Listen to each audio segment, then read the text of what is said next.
Detalye ng mga balita, itutuloy pa rin ng National Board of Canvassers o NBOC ang proklamasyon ng nanalo sa pagka-presidente at vice-presidente ngayong araw kahit hindi makakadalo si incoming President Davao City Mayor Rodrigo Duterte.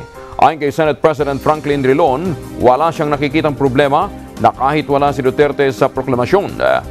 Wala raw legal effect sa alkalde ng Davao kahit na hindi siya dadalo.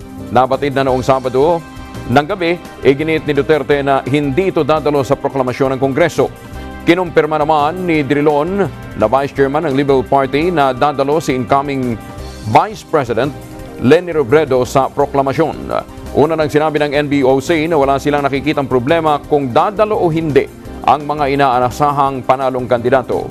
Sinabi naman ni Senador Coco Pimentel na ginawa na nila ang kanilang tungkulin ng paghimay ng mga certificates of canvass at bahala na ang mga kandidato kung magpapakita sila sa proklamasyon mamayang hapon.